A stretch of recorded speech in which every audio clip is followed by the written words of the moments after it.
are now plugged into Hooked on Science with Bruce and Tony Collins.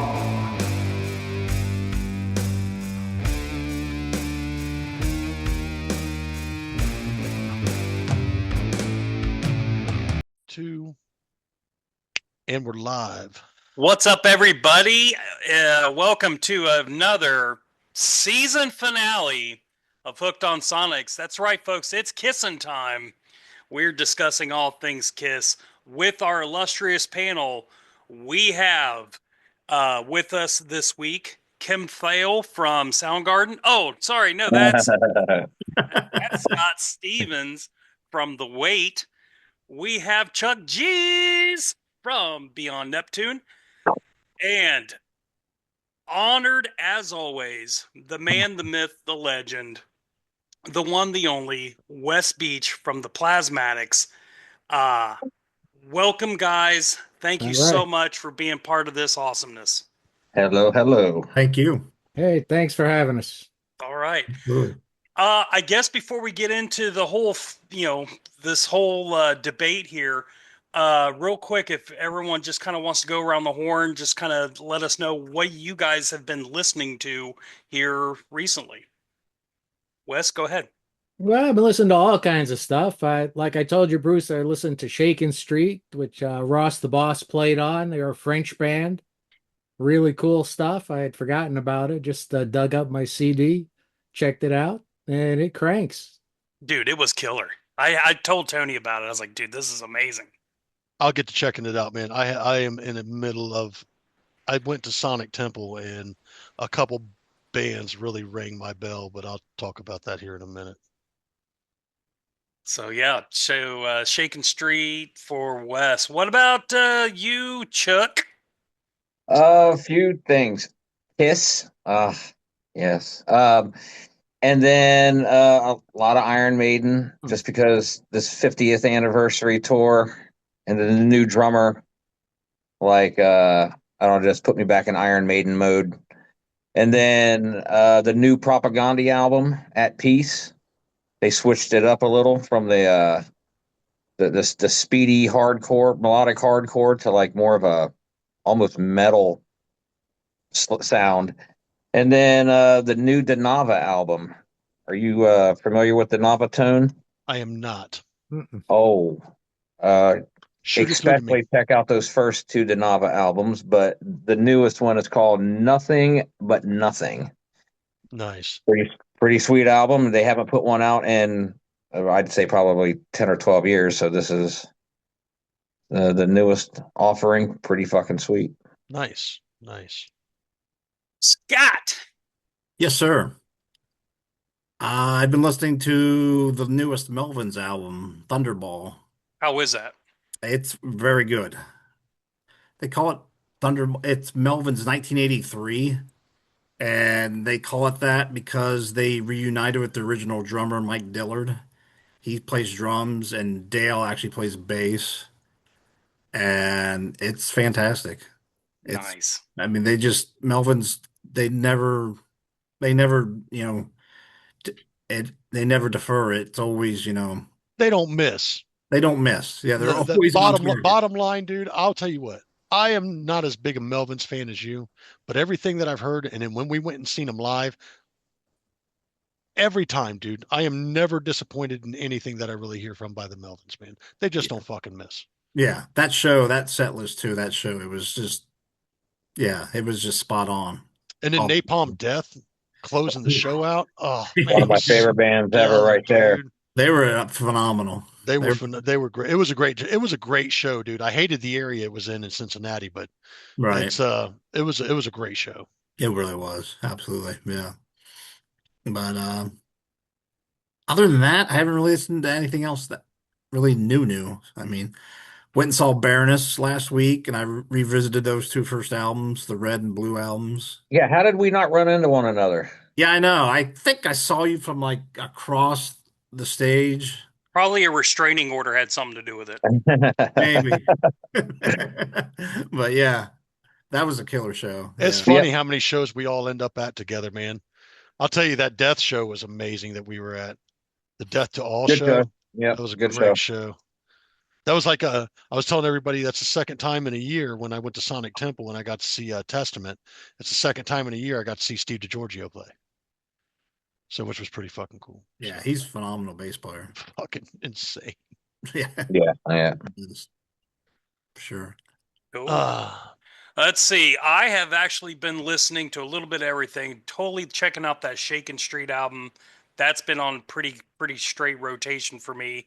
Also been checking out that latest Dave Mustaine um, interview he did with Sean. Ryan. Yeah, Sean Ryan. What? Jeez, oh Pete. It's a 3-hour What? interview, and man, he gets into a lot of stuff. It's pretty cool. Yeah. Yeah.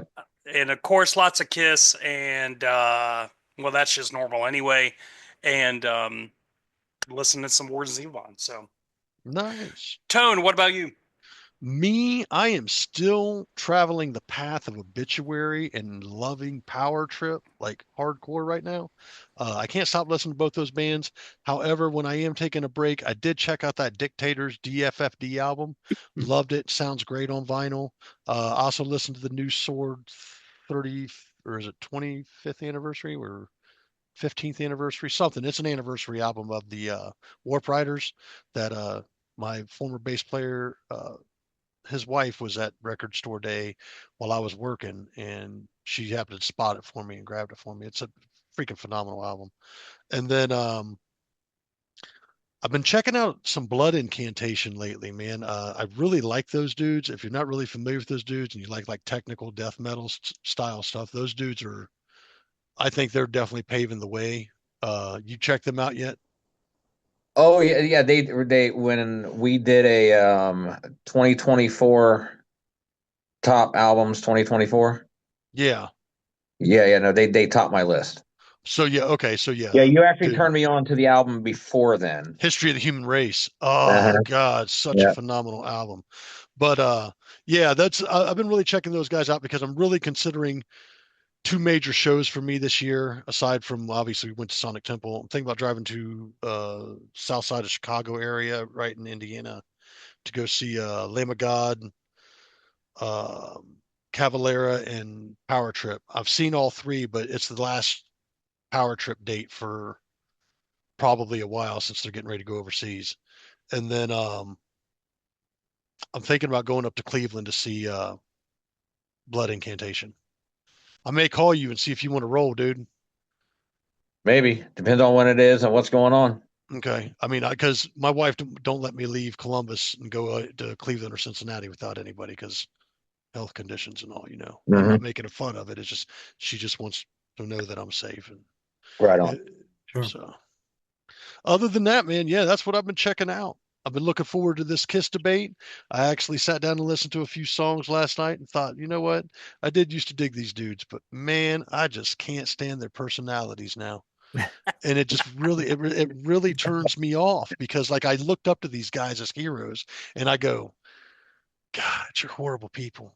You're fucking So, I mean, you're great musicians, but you're horrible people.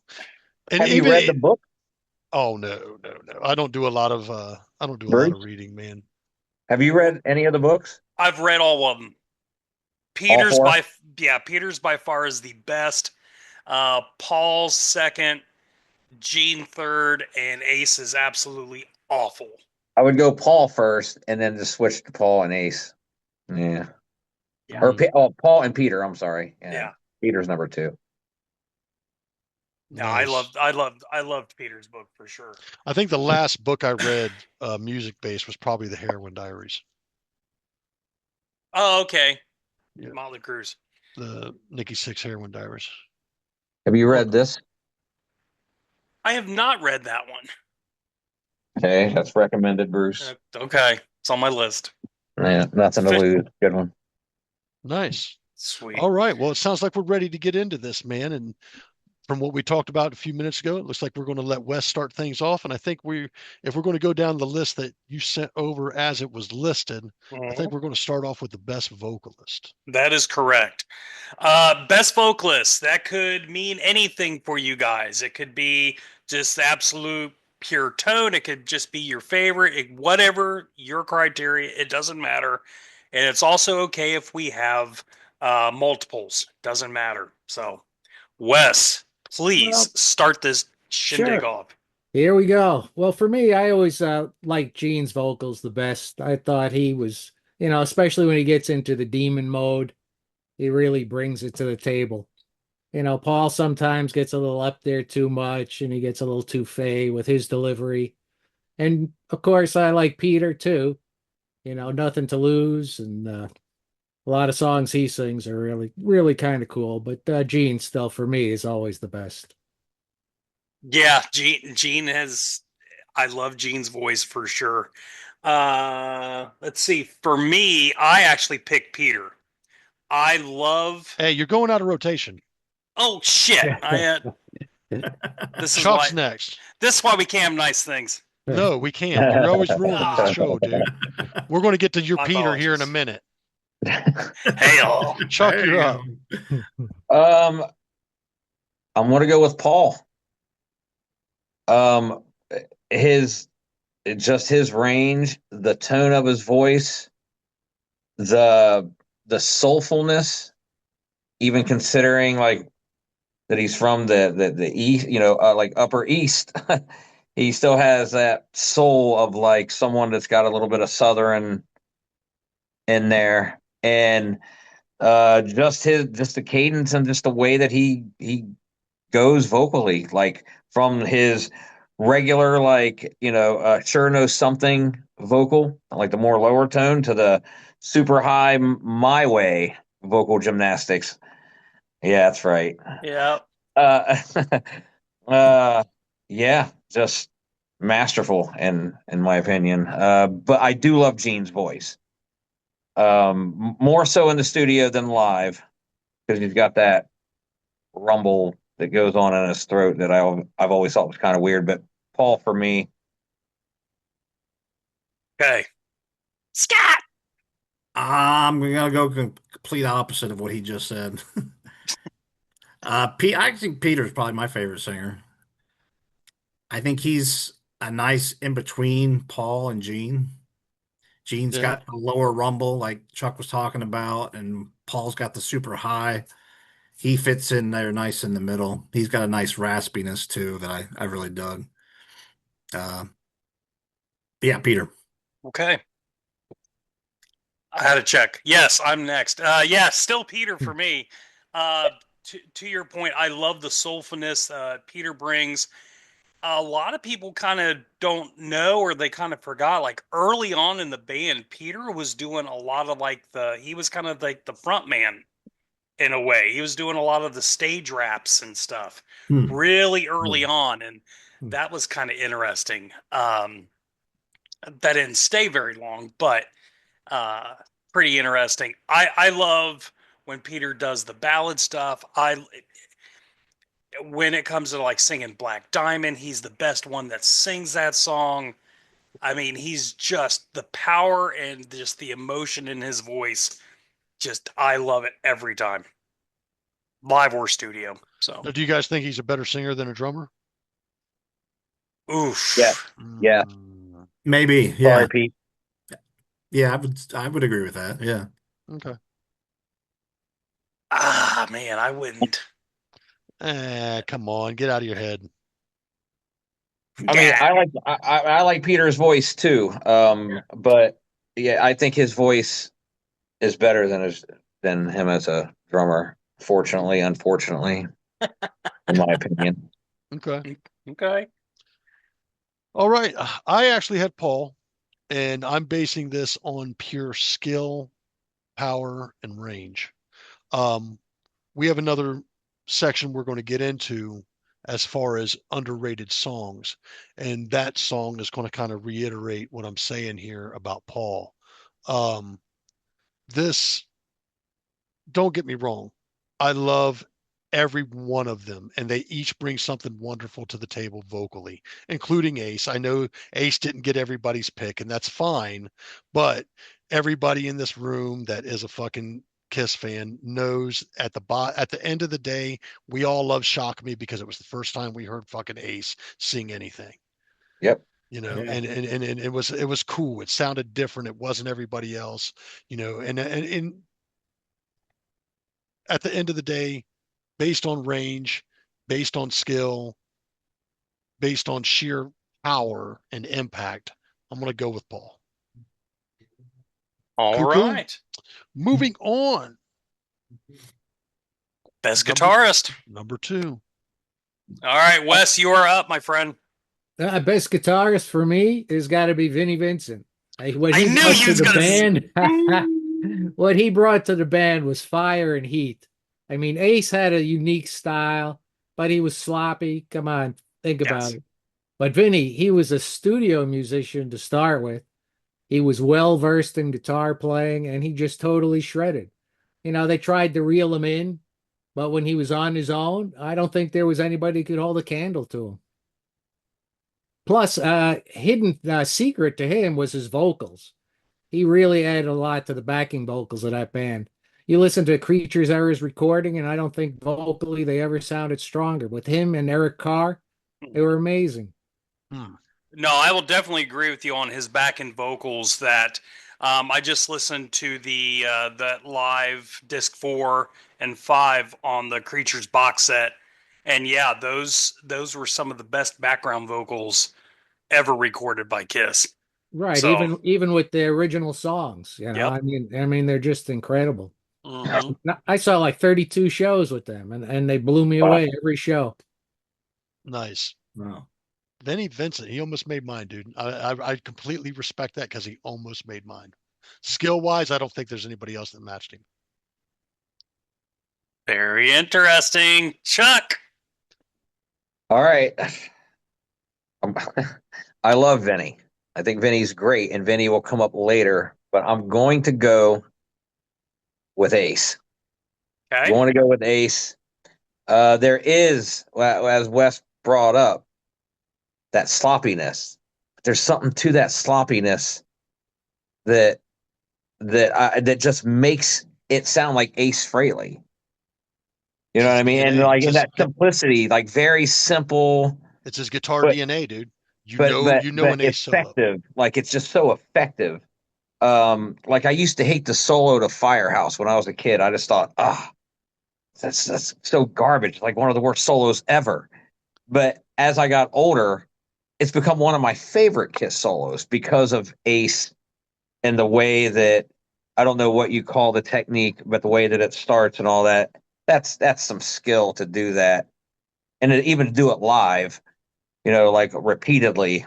But yeah, I mean, Ace, the simplicity, the identity. Even though Vinny's definitely got an identity for sure. But yeah, Ace just hits a little harder for me. Okay. Excellent, excellent, Scott. I agree with Chuck. Ace.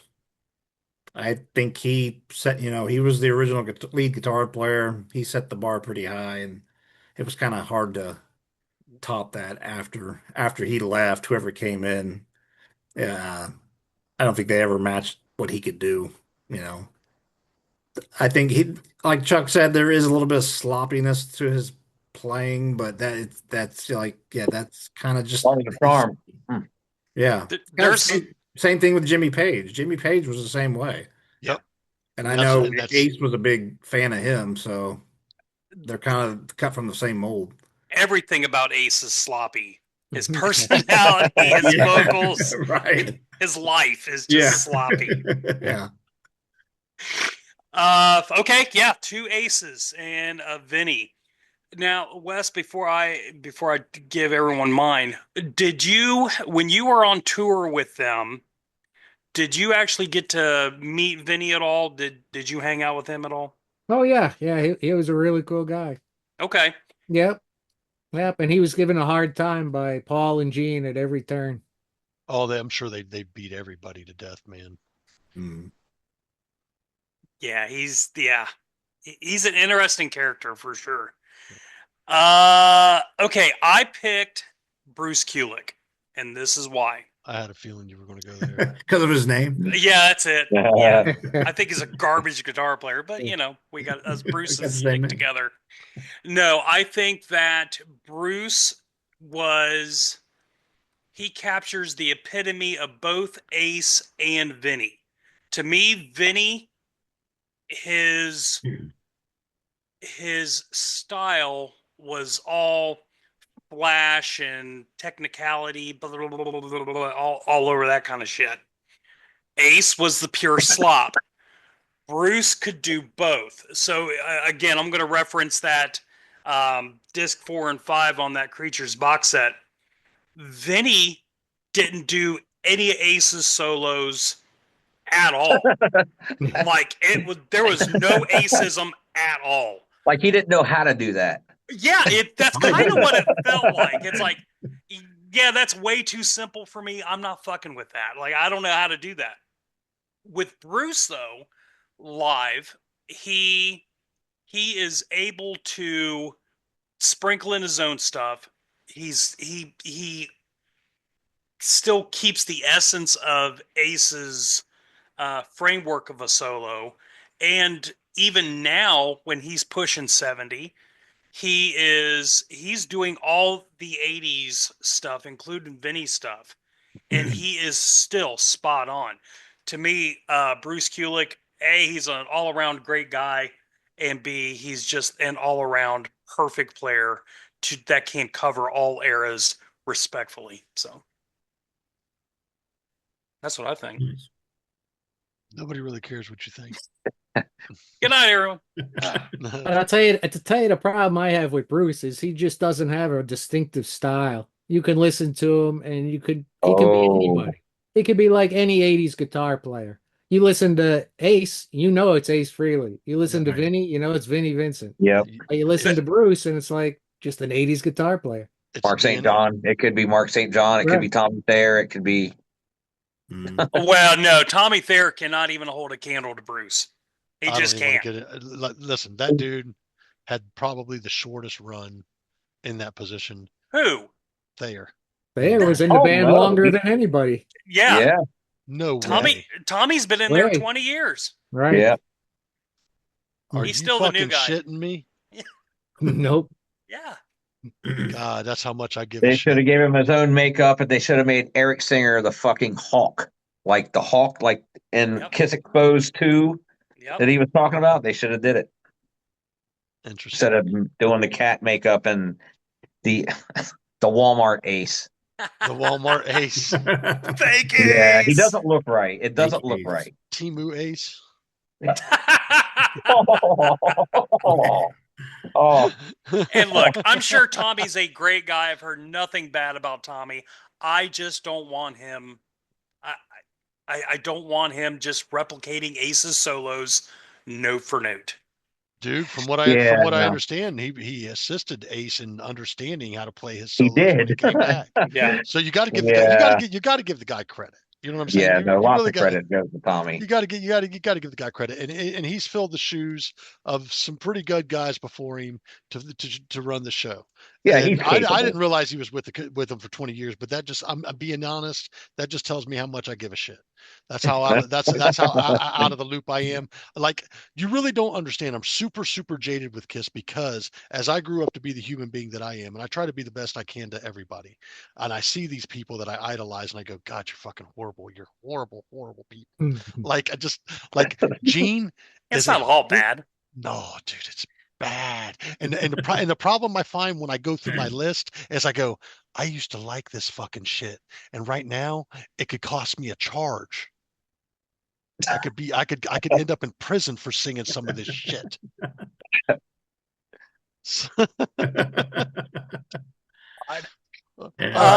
Let me close it out. My singer or my guitar player was Ace Frehley, and I got to bring the same sentiment. It's the sloppy playing, man. It's his DNA. Like, we've talked about this constantly. If you hear a vocal piece and that DNA is ingrained in what you know, you're going to know that's David Lee Roth. That's James Hetfield. Same thing with guitar DNA. That's Eddie Van Halen. That's Dimebag Darrell. Every musician has their own DNA. when it comes to the Kiss guitar players, I love that Ace set the foundation, and in all honesty, I don't feel like anybody ever replicated him well. Mm. I think Vinnie Vincent was the most technical player they had ever. Mm-hmm. If I had to say that there was anybody that reminds me of my boy from Red Dragon Cartel, fucking Jakey Jake- Lee, baby.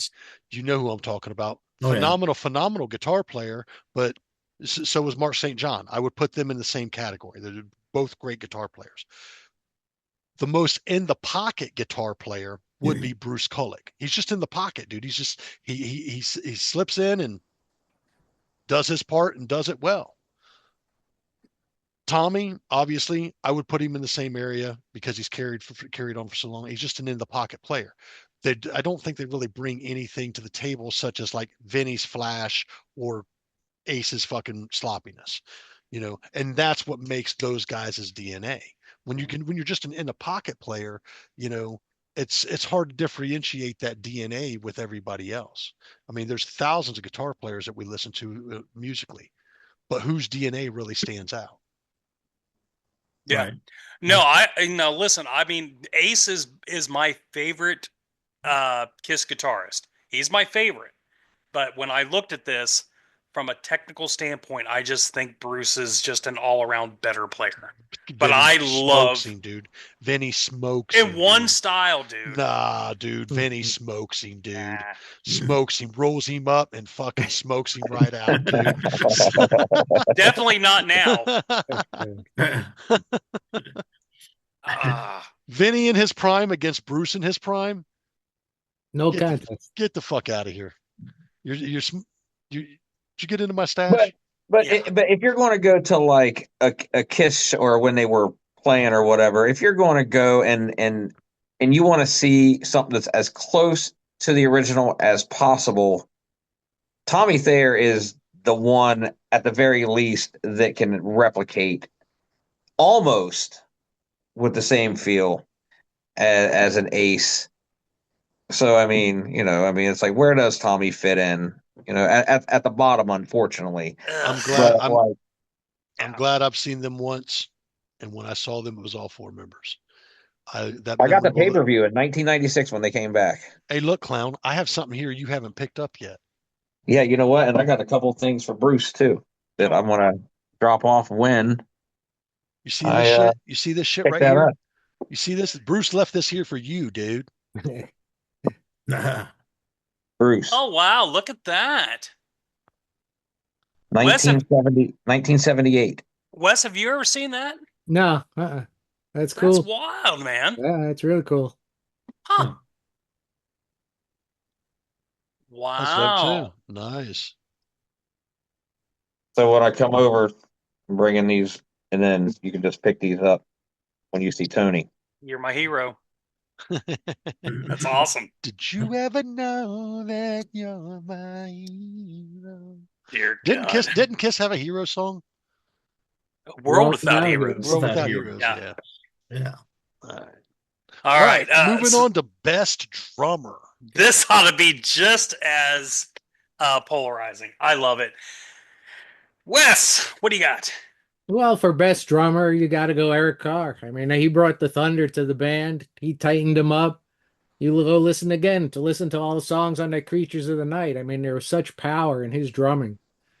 I mean, Peter Criss, he was a technical drummer, but he had that jazz influence and a little swing to his playing. But Eric brought him into the modern era. His drums were thunder, and his drum solo, he brought in the electronic drums. Mm-hmm. I mean, he was really innovative. Yeah. No, it was really interesting to hear Eric's drum solos throughout the years kind of change, and when he added that electric kit, was that for the Asylum or the Crazy Nights tour? I can't remember when he first introduced those, I think, but yeah, it was really, really interesting. All right, Chuck, you're up. I mean, I think Eric Singer is great. Peter has, he's the originator and has, the swing and the jazz. I I wish he would have hit harder. You know what I mean? Like even on a live, you would think, that because it being live, he would have been playing harder, but it doesn't necessarily sound like it. But Wes is correct. Eric Carr. When dude, Eric Carr brought the double bass.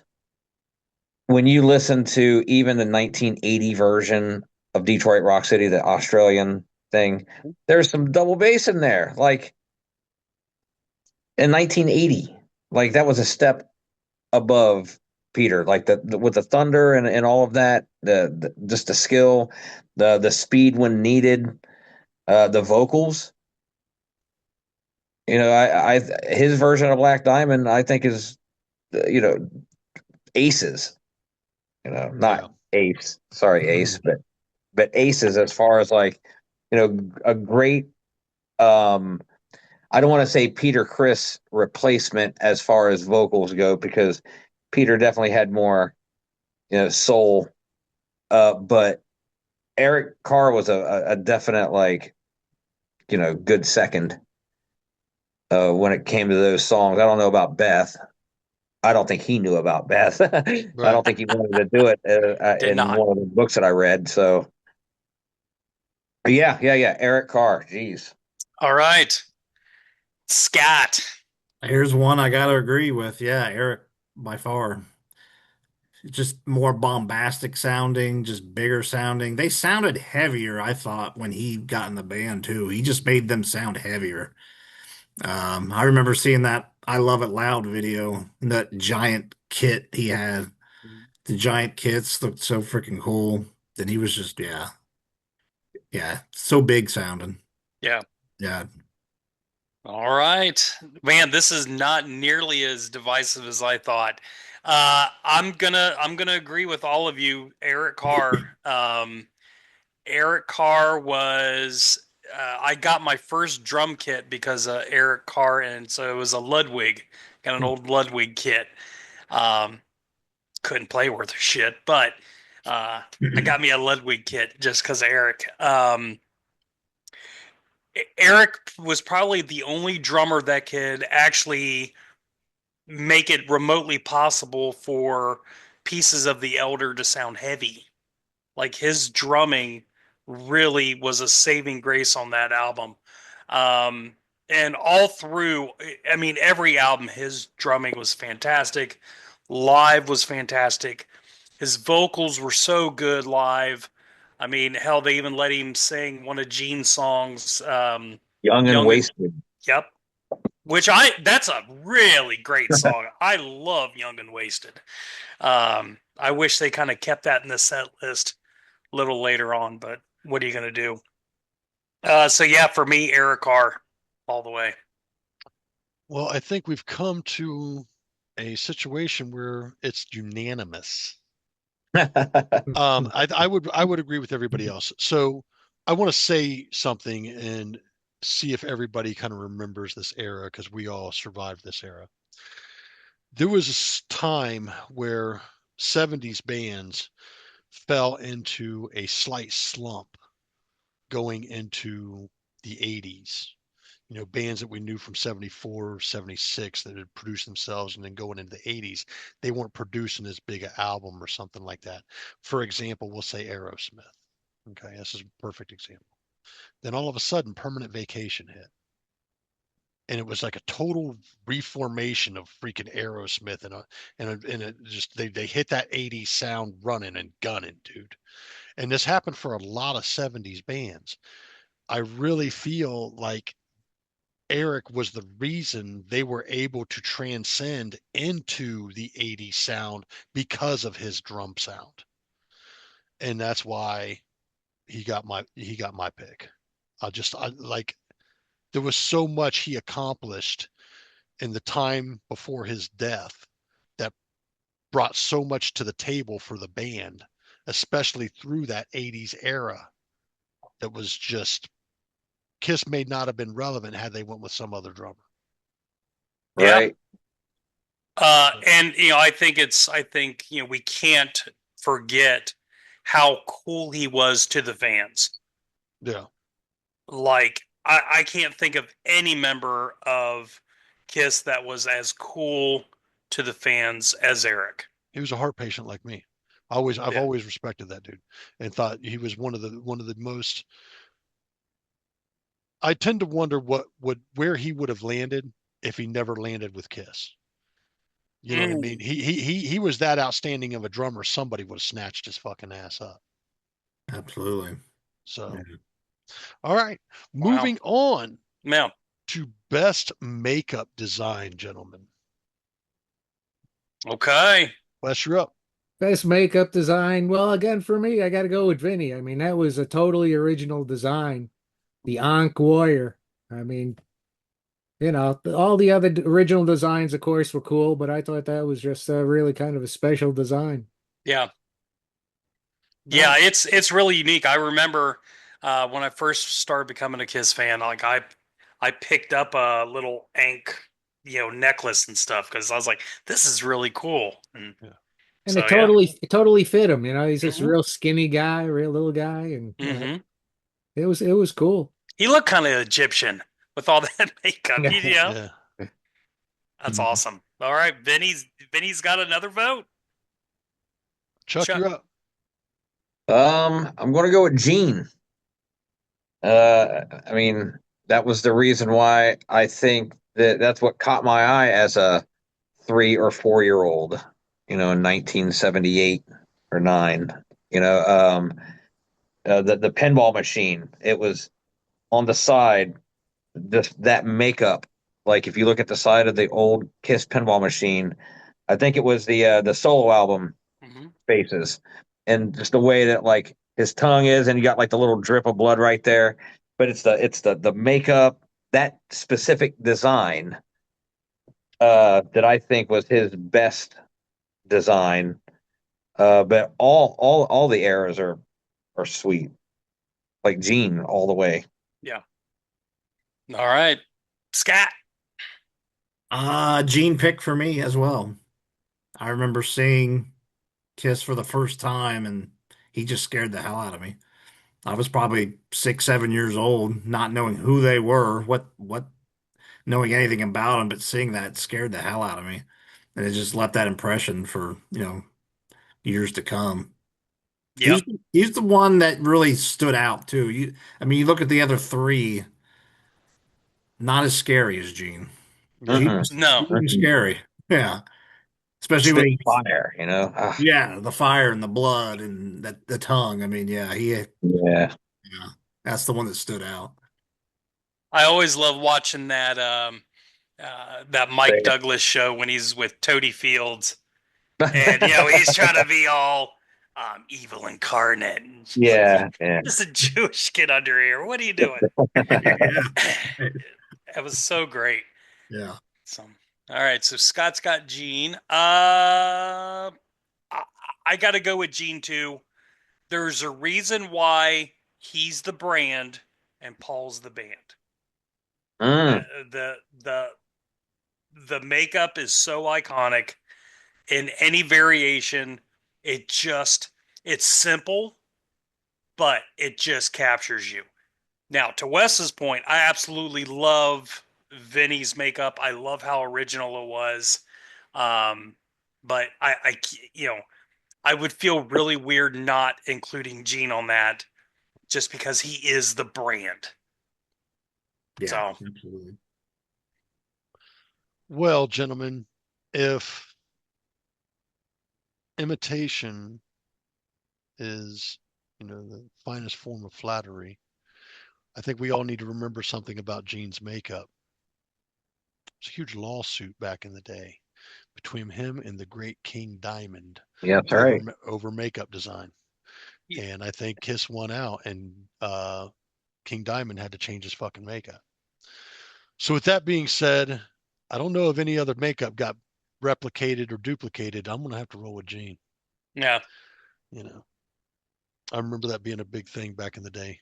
I'm surprised you didn't bring that up there, Who? Chuck. Oh, Oh, what? That King Diamond dispute. Oh, right. No, I remember that. Because though. no one cares about King Diamond. Oh, hey. Hey, hey, hey, hey, hey, hey, merciful fate, dude. I'm not, listen, I tell people Hell this to the all the king. time. They think I'm fucking crazy. I'm not a King Diamond fan, but I'm a Merciful Fate fan. Yes. I like the Thank, King too. thank you. Somebody who understands, dude. Wes, what about you? I like them both. Yeah. I actually saw King Diamond when he had an eye infection and didn't wear any makeup. Oh, Wow. no Okay. kidding. Nice. Yeah, it was pretty wild. Huh. Did you Nice. feel like kind of gypped with it? Like, because that's kind of part of the whole thing. You're like, what the hell? Right. Yeah, exactly. Yeah. That's one of the other great things that comes about talking with this panel, just to kind of say, there's so many people that know so many different things about music and what they love about music. In this panel, we could talk about things that we remember happening as it was happening. You know what I mean? And that was fucking cool, man. That was really cool. Moving on, best music video. This should be interesting. There was a lot of them. Wes, Well, you're up. for me, I like All Hell's Breaking Loose. I like the song, and I just like the feel Nice. of the video. Nice. I thought it was something cool, and Paul getting his little rap in there. Ugh, That's that rap drives me crazy. He's It's so cringy. Street walking hustle. down the street minding his own business. And like there's a midget in there, and like he's Hey, like hey, giving hey, it to hey. I don't know if that's the correct term now. Calm down over there, guy.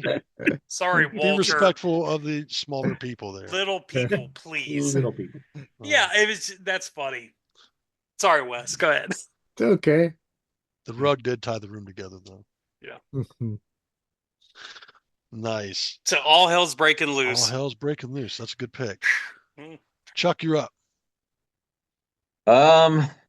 Man, I mean that's a good pick, Wes, but I'm gonna have to go.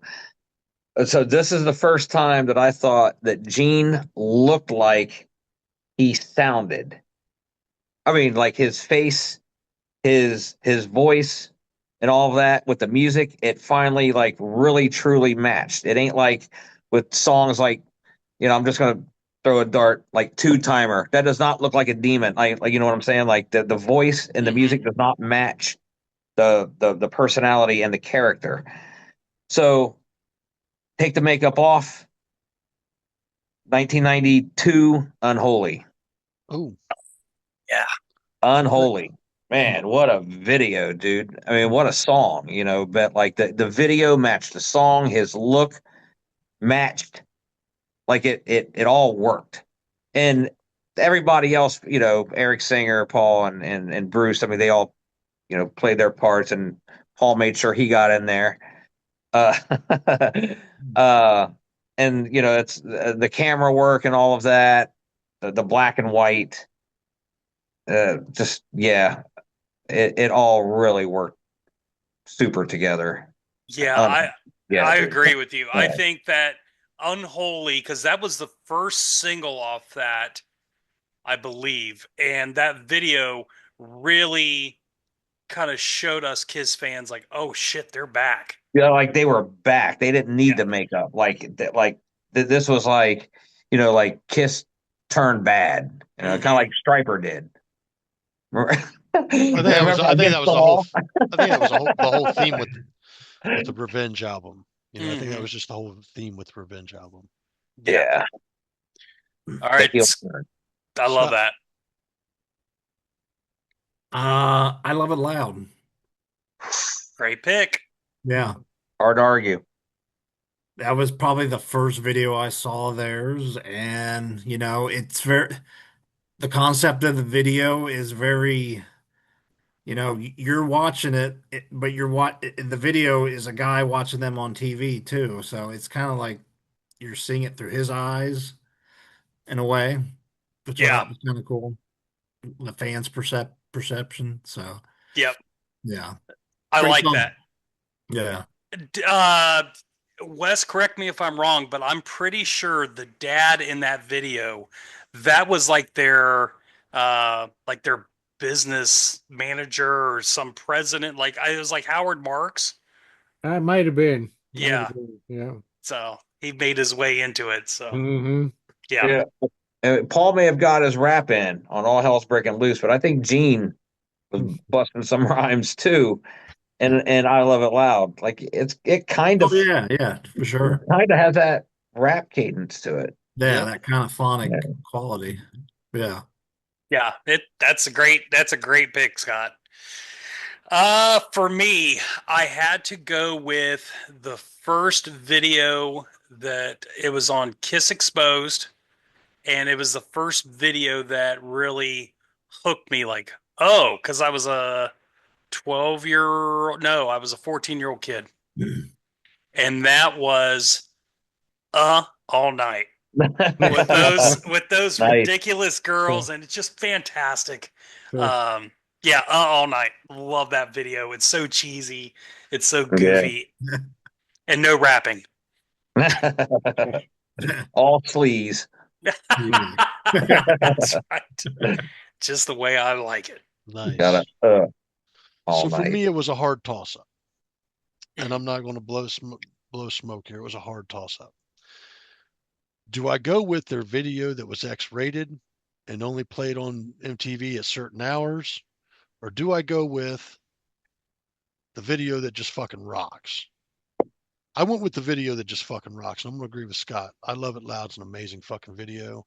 It's not the most highest quality of videoing they've ever done, but it really fucking drives home the point. And this was running a very close second to Let's Put the X in Sex.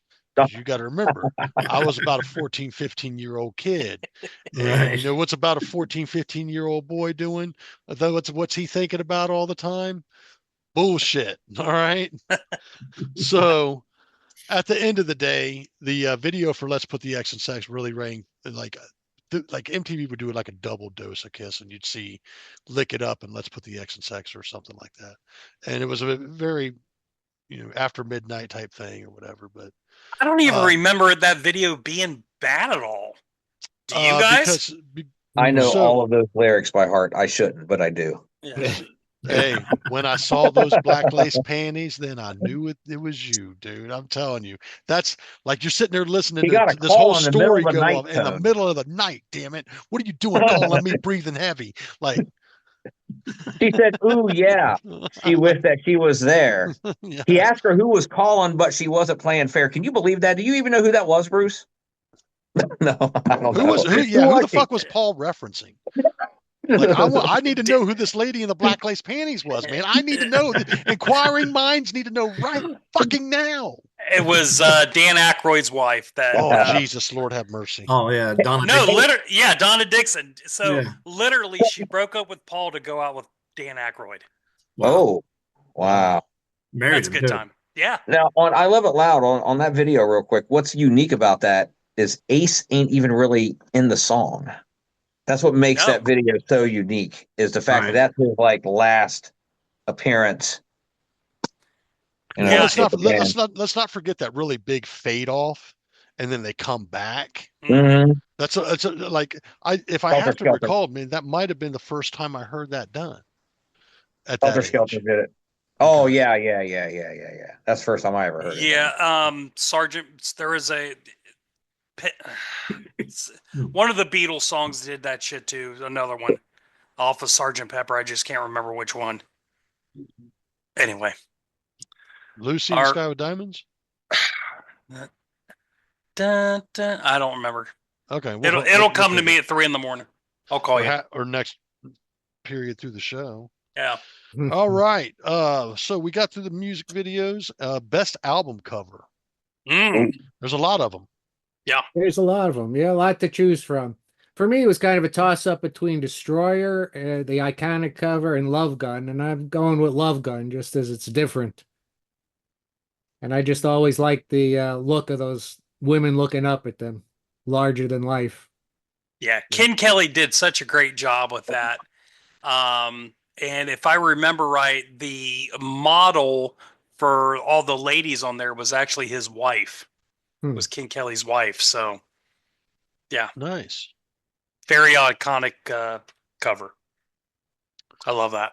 Chuck. And a good album. Yeah. Oh, sorry. Oh yeah, phenomenal album. Phenomenal fucking album. Uh-huh. I'm gonna go with Don't get me Alive. started on Hooligan. On oh my god, Love for Sale. Oh, just some So I don't great. know. What are you Love talking about? Gun. Yeah, I mean, Love Gun's a good song. Yeah. I Stole Your Love's a good one. I stole your love. Tomorrow and Tonight. Come on, man. Come on. Come on. Phenomenal album. Great. What are you Anyway, talking about? all right, All right, Chuck. covers. I mean, it was a toss-up, between the super iconic Kiss Alive cover and how Ace's got his guitar flipped backwards for whatever reason, or It never made sense to me. but man, I mean, like it just looked like just dark and spooky. Like that's how they should have sounded.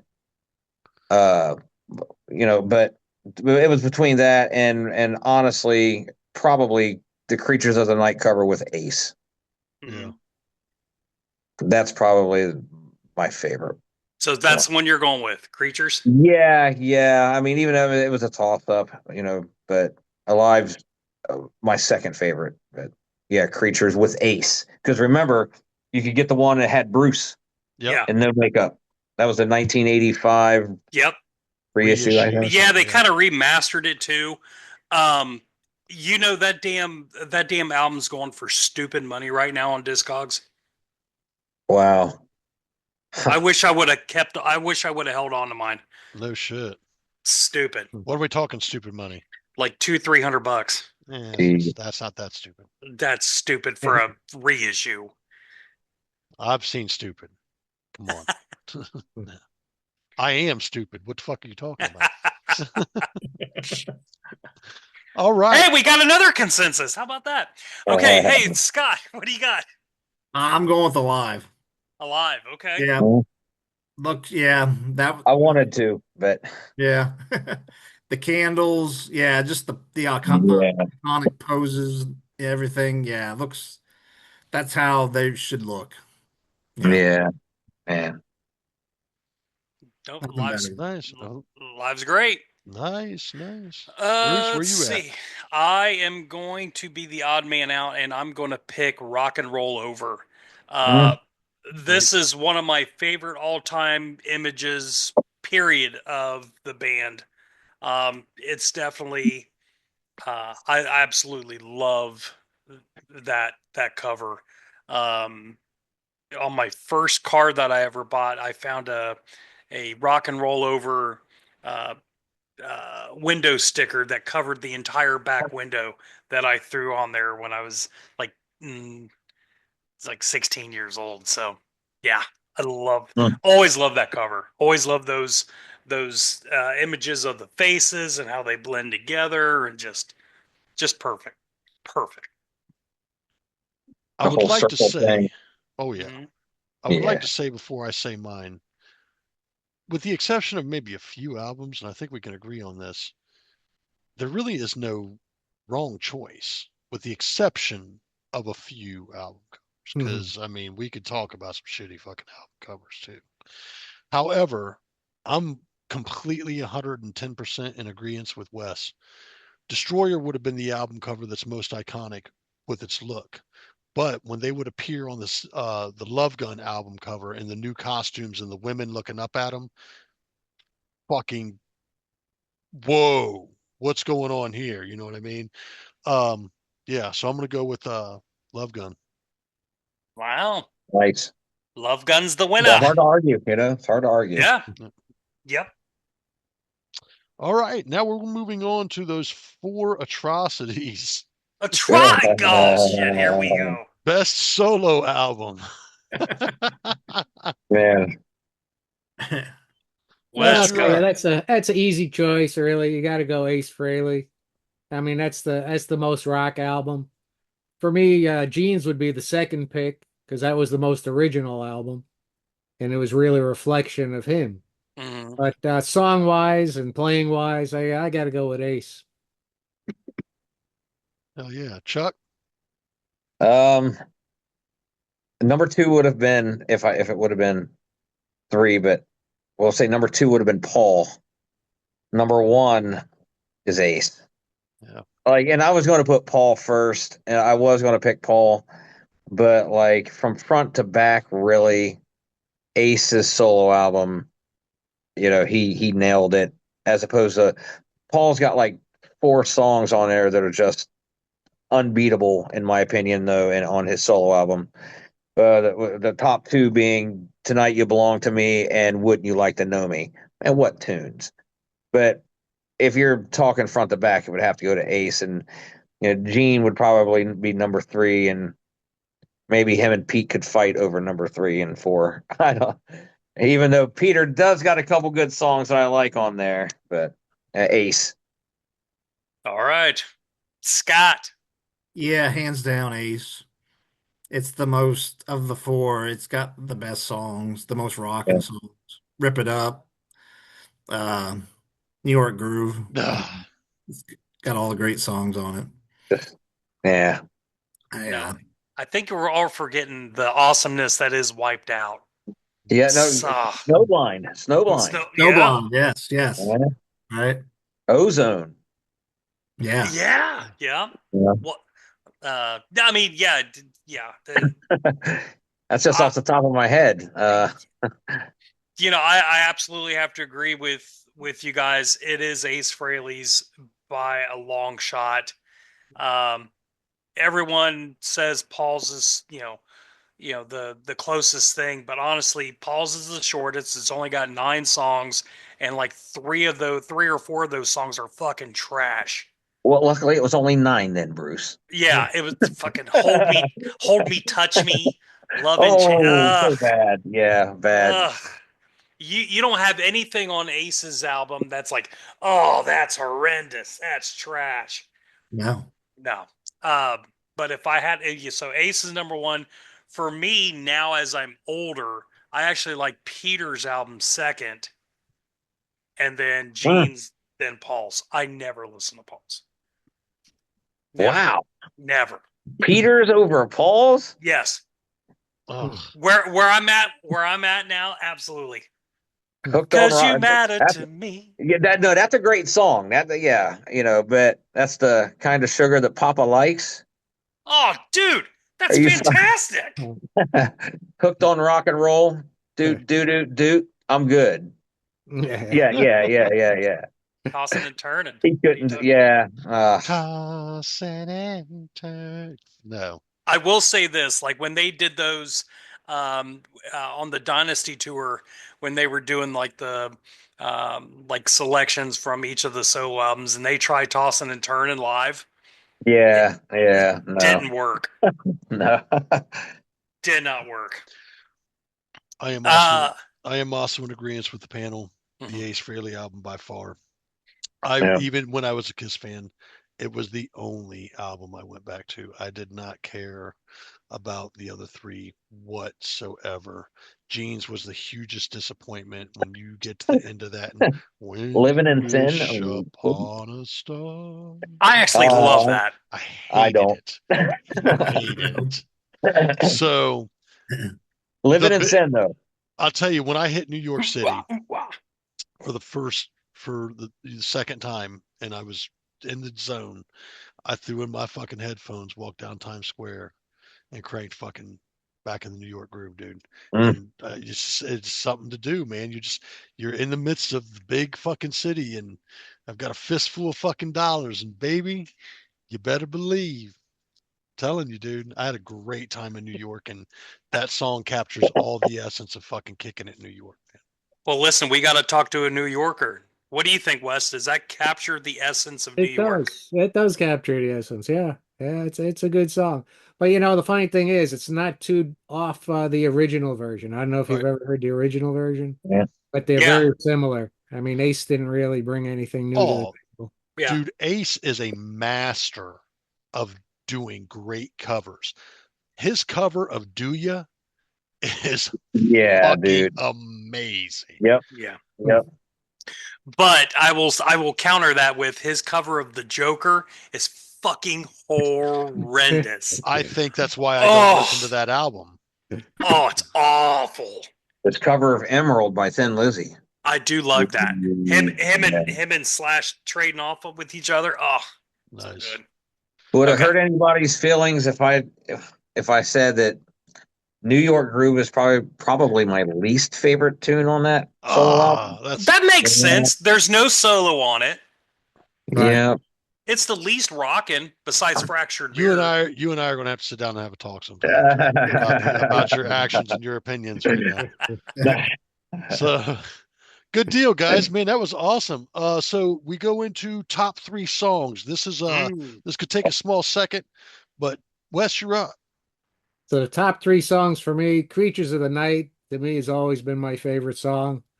I just think that really comes out strong, stays strong. It was a great set opener and always my favorite song.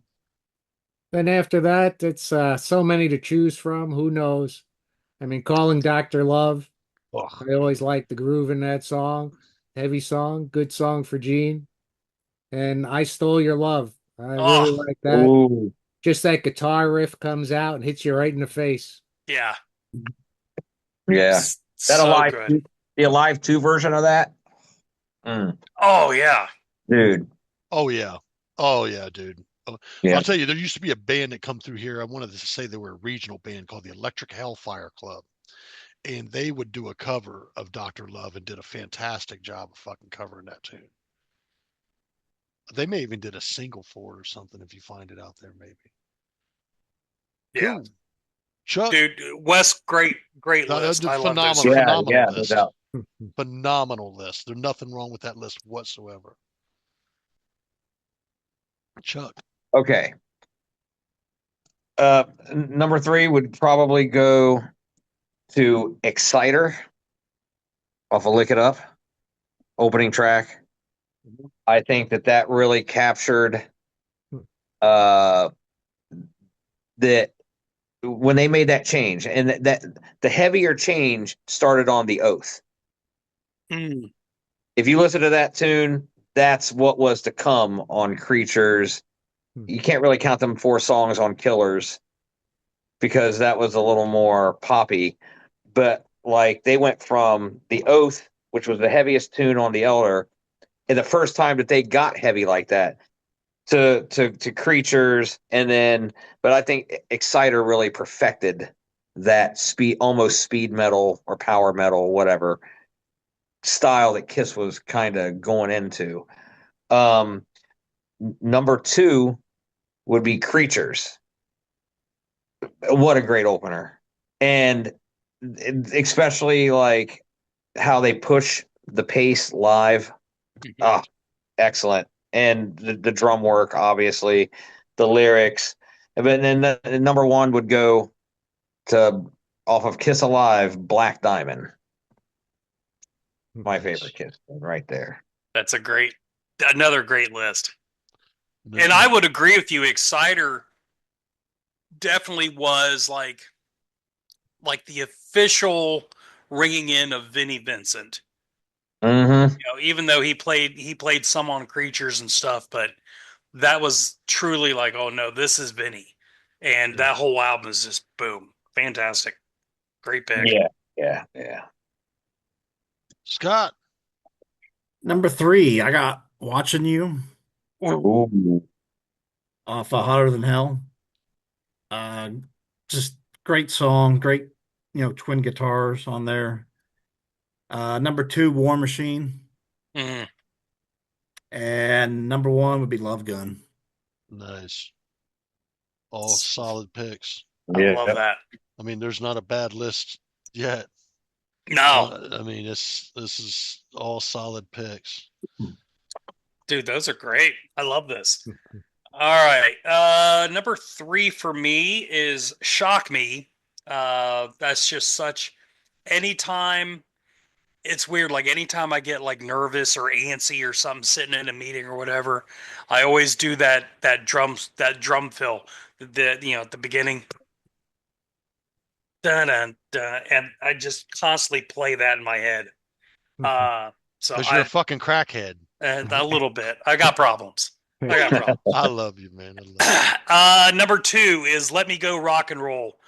I had a feeling that'd make your list. I really had a feeling that'd make your list. I don't care who's playing it. I love every version of this song. I just one of my favorite all-time live songs, period. Fantastic. And number 1 is when the first song that I think of when I think of Kiss, it's Deuce. Oh, great. So, again, whether it almost made my list, dude. Killer riff. Oh yeah, kind of questionable, but yeah. You know your man's working hard. Get up and get your grandma out of here. What? Like, what are we even talking about, Gene? What my grandma ever do to you? Yeah, Motherfucker, damn, settle down, man. If I recall, that's first song side 2. yes, The cassette. Yeah, I believe so. Nice. Yeah, just an absolute classic. And of course it's Ace's favorite Kiss song because that's the song that they introduced him to say, okay, here, this is what he auditioned to. Figure it out. It's fantastic. Nice. Yeah. Number 3 for me would be Going Blind. I love that riff. Yes, the lyrics are questionable. I don't disagree with you there, but I want you to pay attention to what's happening here because I need to explain something as we move through here. So Going Blind, man, I think it's just a really groovy. I think it's about the most doomiest sounding that Kiss pretty kind of got. Like it was so dirty. It was so grimy and it was so slow. And then even the solo lick was like, da na na na na na. You know what I mean? It wasn't anything fancy, but it wasn't anything outrageous. It just fit. It really sounded like a really good 70s kind of rock tune. And that little guitar fill will always ring as one of my, every time I hear that shit, I got to crank it up. Second would be God of Thunder, man. Another damn song that if I hear it, I've got to crank the motherfucker up. And not to mention Suspect Earth covered that a few times, and I know you came up and shared the stage with us once or twice with that as well. So yeah, God of Thunder still to this day is one of just that. Now, do you like the pace when it's slower, like on the? I like the original. I like the original studio recording in 1976 on Destroyer. Okay. Ooh, wow! No, I would go with the Alive 2 version. Oh well, the Alive 2 version is a wonderful version too. Don't forget about Paul's version. But when I think about it, I listen to that, the kids in the background and all that shit going on that was in the recording that maybe doesn't come through as well live, because that really was the really first time that I thought Kiss really got creepy. Like that's fucking creepy as fuck. You know what I mean? Yeah. And then the number 1 would be just another fucking anthem, and Gene's behind this motherfucker too. I Love It Loud, man. I don't know. You hear that come on the radio. I don't know who you are if you can't just go turn it up. You know what I mean? Just that would be my top 3. And to this day, as much as I love a lot of Gene songs over Paul songs, remember what I said at the beginning as far as best vocalist being Paul Stanley, because I'm coming back to that. Although all 3 of my best Kiss songs were sung by Gene. Yep. Now I will say this, Tony, have you ever heard the demo of God of Thunder when Paul was singing it? I'm sure I have. And it's fucking cool. Yeah. I dig that version too. Yeah. I like it. It's good. Yeah. It's good. Yeah. Faster. All right. Now we're moving on to top 3 albums. Once again, remember there was a lot of them. So Wes, what were your top 3 Kiss albums? Well, top album, of course, going to be Creatures of the Night. That's just such a powerful album to me. Followed up after that would be Love Gun. Again, a really solid album, I think. A lot of songs on that still stand up. And for live albums, this one's going to be a little bit of a left turn, but Kiss Alive 3. Mhm. Songs on that album just absolutely rip.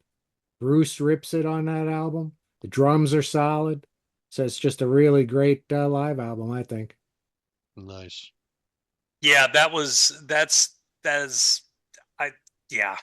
That's my favorite. That's my favorite Kiss live album.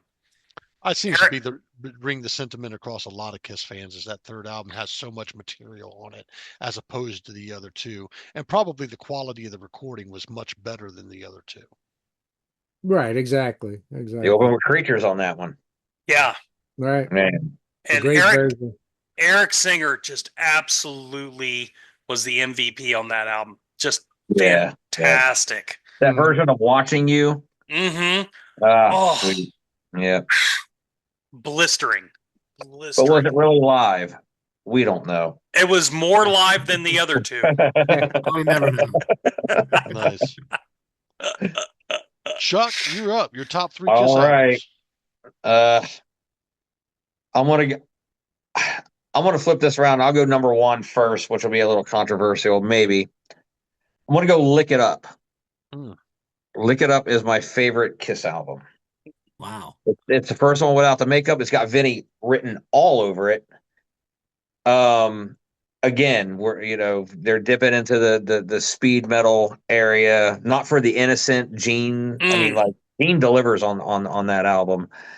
What Fits Like a Glove, Gimme More, Young and Wasted, Exciter. I mean, what Exciter is like just between that and Creatures, and I've had enough Into the Fire off of Animalize. Those are like my 3 favorite opening tracks of almost any Kiss album. But yeah, so Lick It Up though. I mean, just it's almost front to back. We could maybe get rid of End on the Eighth Day, maybe. Oh, that's such a great song. Yeah. Really? Yeah. Yeah. I always wish that they would have played that live. Right. Yeah. I mean, I think Gene did like the last 3 tunes on that one. You might be right. What were the last 3? Shit.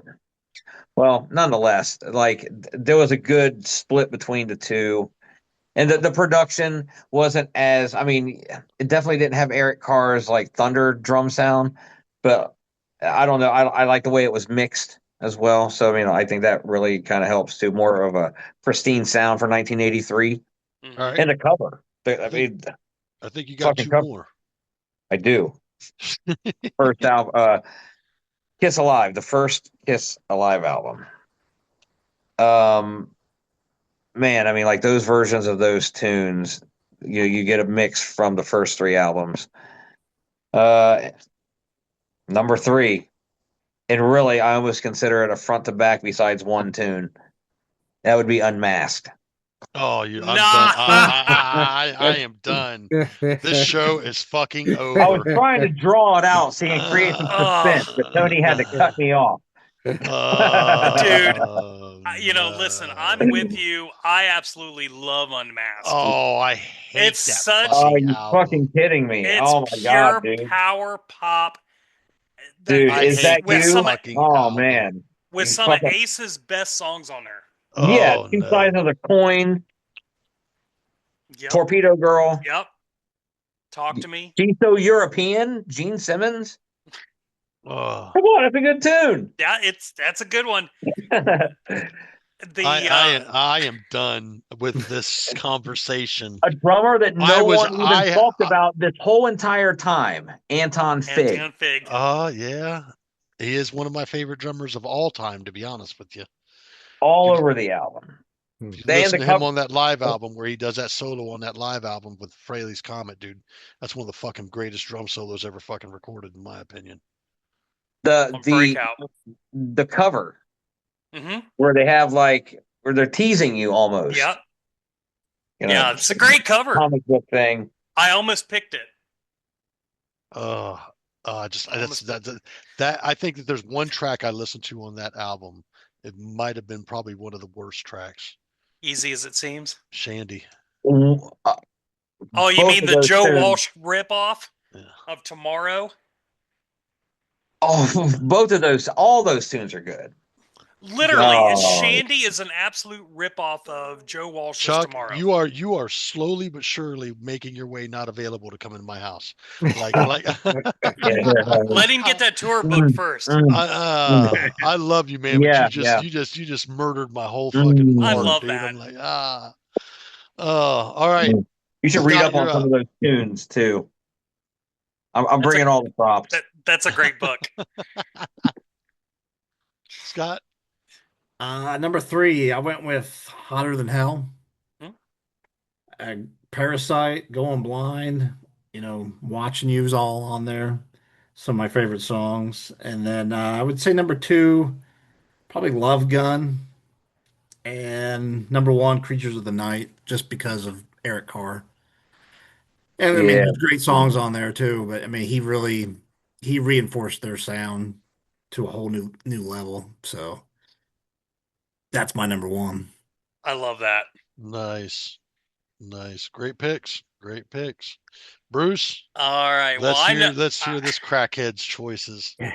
So, if you're a Kiss fan for any amount of time, like your favorites kind of ebb and flow through the years and stuff. So, I had a really this is probably the hardest topic I had to kind of come up with. But number 3, this is probably my favorite of all the '80s albums, and it is Asylum. Oh, I absolutely God love bless Asylum. America. Is this show going right in the shitter or what? Eric, listen, you talk about Eric Carr and his drumming. That drum intro on King of the Mountain. Any way you slice, it's fantastic. We cannot dismiss the awesomeness that is "Love's a Deadly Weapon." That's damn right. That's right. The Trial by Fire. It's kind of funny.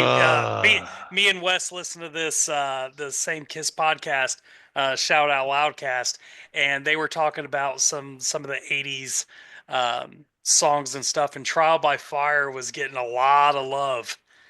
I was like, yes, such a great album. God, I love that album. Okay, that's number 3. Number 2, I got Hotter Than Hell. That is just, everyone pisses on the production for good reason. If there was ever a way that they could clean that up, that would be fantastic, but they're never going to do it. But the songs... You don't know that. They just sold the catalog, dude. You don't know what some company's going to take. No, they talked to Kenny Kerner and Richie Wise, and no, that's how it sounds. They can't fix it.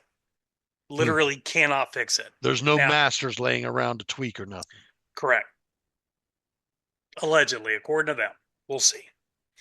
One of their most, if not the most iconic album, there's no master that exists. That's not one of them. When people think of Kiss, I don't think anyone's, top 10, they say, oh yeah, Hotter Than Hell. So when you walk into any fucking head shop or any fucking shop where there's guitars and shit fucking hanging, 9 times out of 10, what Kiss poster's fucking hanging? It is not Hotter Than Hell. Yeah. You're on fucking crack, dude. No, it's Destroyer, not Hotter Than Hell. Oh, we're talking about Hotter Than Hell. My bad.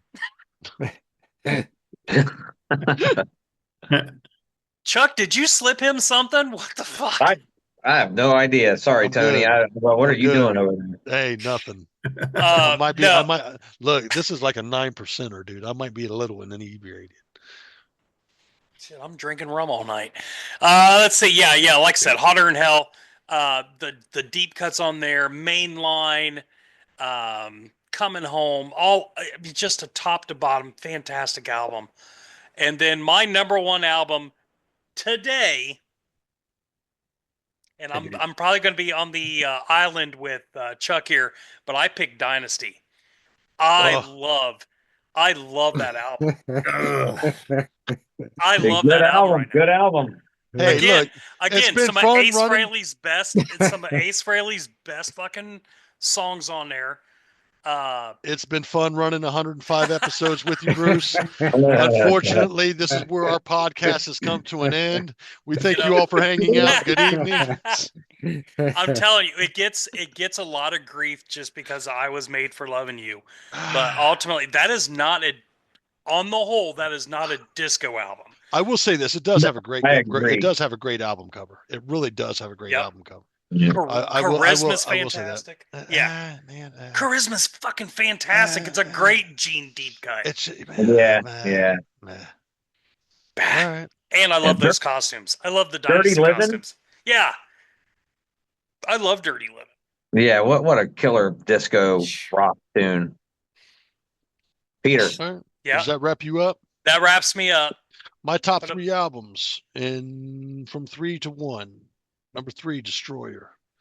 Just an iconic album. I think the closing track on there is Great Expectations. And I used to have a buddy of mine named Chad Bowles, man. I think you would remember Chad. Yeah. We were really good friends, and we would hang out in the evenings, and late nights we'd be barbecuing with my dad and shit, and we'd be sitting there playing CDs or cassettes or whatever. And every time it got to that, you like my 7-inch leather heels, he just fucking fell out of his fucking seat every fucking time. And it's just a good memory. But overall, man, it's a solid album. I think 76 was a really good year for me when it comes to albums. And as a matter of fact, Rock and Roll Over, I think, came out in 76 as well, which was another good album, which a lot of bands weren't really pumping full fucking albums out like that. You got to give Kiss some fucking credit, because I think they did that in 76, and I think they did it in either 74 or 78, I want to say. Yep, Yeah, 74. thank you. Yep. So thank you. And I think with 74, this is where it fucking comes in. Album number 2, Hotter Than Hell, man. I love the album cover. I love the tracks on this album. It is just a really good, dirty rock and roll album. I really, really like it. Even fall in love with I think was it Christine 16's on there, Plaster Caster's on there. I mean, just crazy fucking madness sex songs, and it really lives up to the whole Hotter Than Hell. We're going to sing about some really, and it once again, as a 14, 15-year-old boy, what sounds cool, like. Hold on. What was on Hotter Than Hell again? Give me a second. Wasn't Plaster Caster on there? No. No. What's the other song you picked? That's Get not off on me. either. Christine 16. Yeah, Nope. No, that's on Love Gun. My bad. Yeah. So, My bad. No. So your second favorite album? No. Hotter Than Hell. I can't remember exactly everything that was on there. Got to choose. Yeah, you got to choose. I think, and then She Kissed Me is on there. Nope. No. Love Nope. Gun. Is that on Love Gun too? God bless, man. So Anyways. your second album's Love Gun. All right, second album would be a toss-up between fucking Hotter Than Hell and Love Gun. Get the fuck off me. All right. But I have to go with number 1 for me, hands down, undisputed. Track, pound for pound. It's like a greatest hits fucking album. Kiss, dude. Are First we Kiss sure? album. 110%, dude. 100%. Is that the one with Heaven's on Fire? Get off me. Deuce, Cold Gin, fucking Strutter. Come on, get the fuck out of here, dude. There's so much good fucking shit on there. Get off me, dude. Get off me. It is front to back. Listen, At the front to back. when we get off the air, I'm going to take care of this business with you. Anyways, God. no, sorry about that. So yeah, I mean, maybe you're right. Maybe you're right. Love Gun and Hotter Than Hell are a hard toss up for 2 for me, and maybe it was too close for me to call, because, dude, I really love the title track for Hotter Than Hell. She looked good. She looked hotter than hell, all dressed in satins and lace. It's just good shit, dude. It was fucking solid shit. Yeah, I maybe I should fucking drop the Love Gun in there. Fuck off. This brings us to one of our last 2 options here. Yeah. And we're going to go with most underrated song. Wes, you are up. Well, I would be remiss if I didn't say it's Love's a Deadly Weapon. It seems to be gaining more accessibility lately. Quarantine did a cover of it that really ripped and brought it to the masses a little more. but still could use a little more love. And I think it's one of the most underrated songs in the Kiss catalog, and one that they shred. Absolutely. And you guys did a pretty killer version too, you know. And the funny thing was, I had two songs. One was a song kind of based on "Nowhere to Run" from Killers, and then I had the song "Party," which was kind of a Motorhead tribute. So it was Hmm. always funny to me that Kiss took that song and Gene liked it and wanted to run with it. No, it's fantastic. Yeah, every time I hear it, it's like Kiss doing Motorhead. Nice. Yes, Hmm. I love that. And Bruce told me that it was too fast for Paul to play live, so that's why they never played it live. Oh, wow. Hmm. That's dope. Yeah, It's a that's nice little, wild. nice little tidbit for you. Uh-huh. Chuck, you're up. Most underrated song. Man, that's hard, and it's it's a tie, between "I'll Fight Hell to Hold You." Uh, Sorry, Bruce. Yeah, that's right. "I'll Fight Hell to Hold You" and "Good Girl Gone Bad," both off the Crazy Nights album. Yeah. Oh Wow. man, Bruce they're is both not a equally as big good fan of and Crazy equally as Nights, dude. underrated. Bruce is not as biggest I, fan as maybe you and I of Crazy Nights, dude. I've grown. It's grown on me, but woo, I do love "Girl but Gone Bad." I do love that song. Um, I mean, "Bang Bang You." I mean, that's not a. No, no, no. The fucking the guitar solo on "No, No, No" to start that off is fantastic. That's when Bruce kind of gained his identity, I believe. Hmm. That's when you knew it was Bruce. Yep. All right, Oh, Scott, most underrated song. I don't know if this is underrated, but it probably would have almost made my top three. Song off Revenge called "Unholy." Ooh, man. Yeah. great song. There's a riff in there that kind of sounds like "Twist of Cain" by Danzig. There's a little lick in there that kind of reminds me of Danzig a little bit. I don't know if it's, I wouldn't say it's a rip off, but it's kind of close. So, yeah. Nice. But yeah, I think Gene, yeah, that period of Revenge, Gene was he was on it Yeah. in that period. No, he's definitely fully engaged and really getting that persona back. Yeah. Yeah, for sure. Unholy's a great pick. For me, I will go. I'm close to you, Scott. I think this whole album is very underrated and very overlooked just because of the weird time period that it came out and just all the circumstances. But the lead track off Carnival of Souls, I'm giving you Hate. Mm, So yeah. where he just comes out and just screams, "Is what I am." It's like Bruce is absolutely a monster on it. Eric Singer's just his fills are just perfect. Yeah, I love Carnival of Souls in general as an album, but yeah, Hate is a very underrated song. That I wish riff. they would. Yeah, I wish they would have played that live.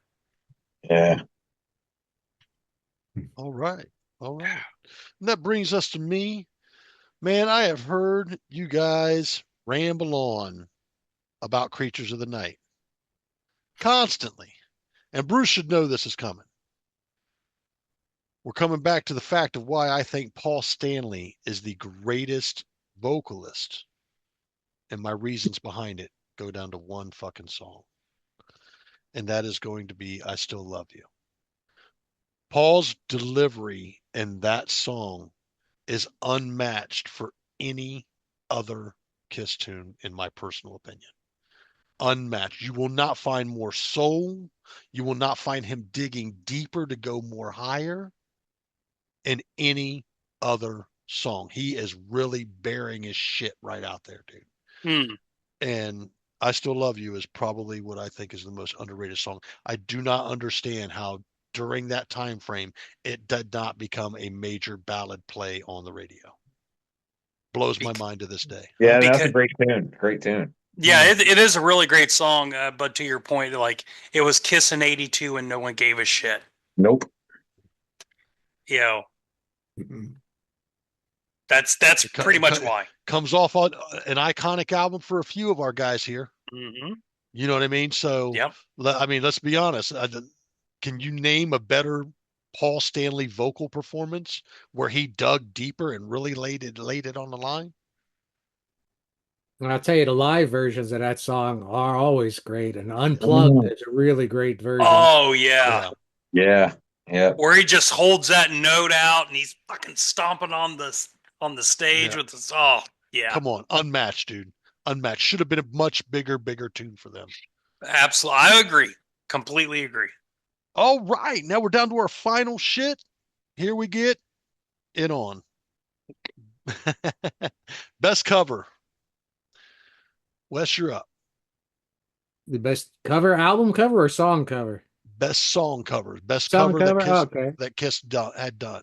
It would be, for me, it's one of Gene Simmons's favorite bands when he was growing up, one of my favorite bands growing up, and that would be on side 4 of Alive 2, Any Way You Want It, by the Dave Clark Ooh. 5. Nice. Nice. I do love all those songs on Alive, the studio songs on there. Yep, me too. That's Yeah. definitely a standout track on there. Nice. Yeah, I Man. think that was an inspired choice by them. Yeah, I would have liked to hear him do more 60s songs, actually. I agree. Nice. Chuck. Man, I'm gonna go with God Gave Rock and Roll to You. I knew it was going to hit somebody's list. Man, dude. Not mine. Like that was like them coming out of the Hot in the Shade era, just pre getting gruffy, and you could tell that there was something that was going to happen stylistically, just the way that they covered the song. Mhm. And it's not that far off, I guess, from the original, but like the double lead, and I know Eric Singer played the drums, but Eric Carr and the video. Yeah. No, I mean that's just I mean just a full package. The way they split the vocals, Paul Stanley stomping in the little puddle of water. Yeah, no, God gave rock and roll to you. Nice. Lyric, all that. Yeah, I knew it would come up on somebody's list. I had a strong feeling it would. Bill and Ted too, right? Yeah, Yeah. Bogus Journey. Killer soundtrack. I think Megadeth had Angry Again on there, wasn't it? no, that was Last Megadeth- Action Hero. yeah, that was Last Action Hero. Shit, Oh, it was Go to hell. Go to Yeah. Hell. Yeah, it was Go to Hell. Yeah. Yeah. What a killer tune. What a killer deep cut too. Scott? I picked Do You Remember Rock and Roll Radio by the Ramones? Good one. I completely forgot about that. Yeah, Rob Zombie put out a Ramones tribute album, and they were part of that. And they kind of made that song because the Ramones pretty much, they wrote songs that were based around the 60s sound and just sped them up and played them faster. Kiss's version of this, they kind of did the opposite. They brought it back to that 60s sound. There's some piano in there, and Mm, it's, I dug that. that's awesome. I completely forgot about that. And honestly, I don't even know how the song goes. I'm drawing a complete blank. Do, do, do, do, do, do, do, do, Oh, do, yeah. Now I remember. Yeah. Yeah. Yeah, that tribute album was pretty good. Garbage there was a bunch of like newer bands. I think even U2 did a song. Rob Zombie did Blitzkrieg Bop, which was awful. Awful version Yeah, of Blitzkrieg Bop. I remember it, dude. It was He totally massacred it. it just butchered the shit out of it. Yeah, but there were some other bands on there that did some good songs too. But yeah. Cool. Sweet. Bruce. All right. Well, I got to concur with Chuck. God gave rock and roll to you too. Off the Bill and Ted's Bogus Journey soundtrack. That is the main reason I picked up that soundtrack. definitely one of the best songs on there next to Megadeth. I think King's X is on there as well. But, the video is great. The story behind the video is great, where, Eric is begging to be in the video, Yep. And essentially it's one of his last appearances with them, and just, it's a great closer. I wish, I think that's a way significantly better closer than Rock and Roll All Night. If I never heard Rock and Roll All Night again, I'd be the happiest dude on the planet. I'm so over it. You and me So both. over it. Yeah. But yeah. I get it. But I yep. get it. So that's me. All right. My favorite cover would have to be, gentlemen, well, my name, it is a number. It's written on a little piece of plastic film. And I'm growing little funny flowers outside my windowsill. You're smoking them too.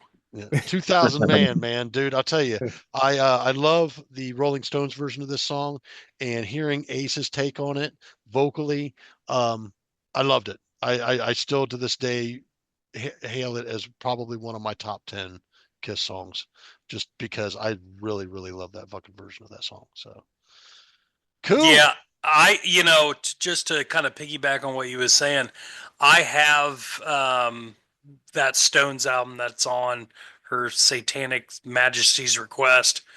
And the Stones version is just it's not good. And I love Ace's hardening up of that. I just love he really made that song his own. And I'm a huge Stones fan, but he absolutely. I would have to agree. It's very rare that somebody can take the original song and really do it much better. Yeah. I don't get me wrong. I'm a Slade fan. I do dig Slade, but what Quiet Riot did with "Come On, Feel the Noise," come on, it's like trying to compare apples to oranges, man. Just you can't do it. It's the Quiet Riot version smokes the Slade version too. I mean, there's a reason why that people know 2000 Man over like the Kiss version, probably more so over the Rolling Stones version, because Ace put his personality in the song. Mm-hmm. Like like the way he comes in, it's quirky, and and it's just like it's total Ace Frehley. Mm-hmm. Yeah. Yeah, I mean that's an excellent fucking cover. Well, and it fits the persona of the spaceman, 2000 at the dude, time. yeah. You know what I mean? Yep. I mean, we're 25 years beyond that at this point, but fuck, Yeah. And his solo is just absolutely fantastic on that. Yeah. Just fantastic. Wow. What a Kiss debate. Thank you all for your wonderful thoughts on this topic. Gentlemen, I don't know what the next panel is going to be, but we will definitely make it something interesting, and we appreciate you guys taking the time to fill in. Scott, I understand that you were kind of on the fence about whether or not to participate, but your input was fantastic, and you're still the Kiss fan, whether you like to think so or not. Same way that I am. I just they wrote some cool things, but as far as them as human beings, God bless America. Why are you guys so rotten? Why are you the way that you are? Wes, as always, it is wonderful having you on, man. And I'd like to get you on for just a regular show to hang out. And, why don't you throw out an album for us to review, and we'll get you on the show to review it with us. So Sure. I'd love to do that again, man. We love having you on. Chuck, the same. I don't know why you've been through 86 episodes and still ain't commented on an album you wanted reviewed. So get it done. I should do that, but I mean, there'd be a lot. Hey, it's all material, man. Everything's too many. And welcome to the Chuck G Show. Scott, thank you so much as always for filling in and dropping in on the panel with us, brother. Anytime. I do want to make mention, I am fully aware that you guys have a show coming up, and I always refer to these as the Low Do Dojo show. So do me a favor, do not go out there and act up if you go to this show, because you will get a martial arts lesson in being taken down. So Yeah. with that being said, when's that show come up, fellas? July 19th. Yep. Yeah. I'm going to do my best to make it. I promise. I Cool. love the Awesome. dojo shows. May bring a few friends out. And you guys got any other shows coming up? That's all we have for right now. The Wait is going to be playing Rock Out Camp Out in Heath, Ohio. That's a 2-day outdoor festival. June 26th and 7th. We're playing Friday. Okay. Yeah, it's a lot of bands, people camping out. It's going to be a lot of fun. And where's that located? In Heath. In Heath, Ohio. Yeah. All right. Chuck, you got anything coming up? I know you guys got shows booked up for the summer. Oh yeah. In June, well, we are in June, I guess, but June 19th we'll be in Sandusky No, at that's the at dojo. Halo lot. No, no, June no. ni- July June. 19th. is the dojo. Yeah, Okay. yeah. At Halo Live, it's like a big. I have never been there yet, but it's like a big church, I guess, or something like that. Nice. But it's for a domestic violence and abuse event. And then the 20th, we're doing Eldorados on Morse Road, or Okay. right past Morse Road. And that's for Mission 22, which is for veterans. That's another event. And then the 21st, we're in, where the fuck are we? Oh, Toledo. Okay. At the Polish Ostrich. Do me a favor, man. I don't know how many times you're in and out of Toledo, but while you're up there, if hot dogs are your thing or anything like that, Rudy supposedly has a great hot dog, as well as Tony Paco's up in that direction. I like to go to Tony Paco's for the cabbage rolls. They're fucking fire. Oh, right if, on. If that's your thing. Wes, what do you got going on, man? Bruce, tell me you had some things you've been working on here recently. Yeah, I'm doing some recording with the Bloody F Mess. I'm doing a Plasmatics tribute. We're doing 4 Plasmatics songs, 2 original songs. I've been working on that. It's a little slow, but it's getting there. Good, good. When can we look forward to that? Hopefully by the end of the year, maybe sooner. Great. Please let us know once it comes out. I'd I love to sure get you. will. I'd love to get you and Bloody FMS on the show sometime. I bet we'd have a great conversation. Absolutely. Bruce, And then also, Wes, you're also in charge of the Plasmatics website. Where can people find that bad boy? Oh, plasmatics.com.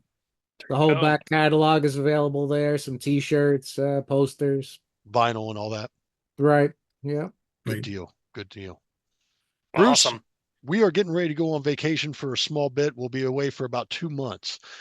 We take this time to kind of see what we can do to improve the show for the next season and what guests we can try to get on.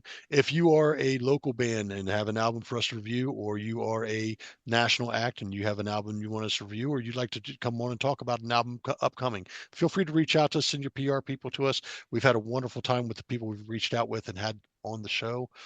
We want to continue to bring fine guests to you across all spectrums of music. But Bruce, I'd like to say I'm going to miss you, but somehow I feel I'm going to get a phone call or two between now and then. Oh, I'm going dark. I'm completely dark.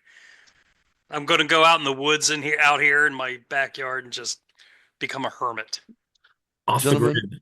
thank you guys for celebrating our 105th episode. We appreciate you guys coming on.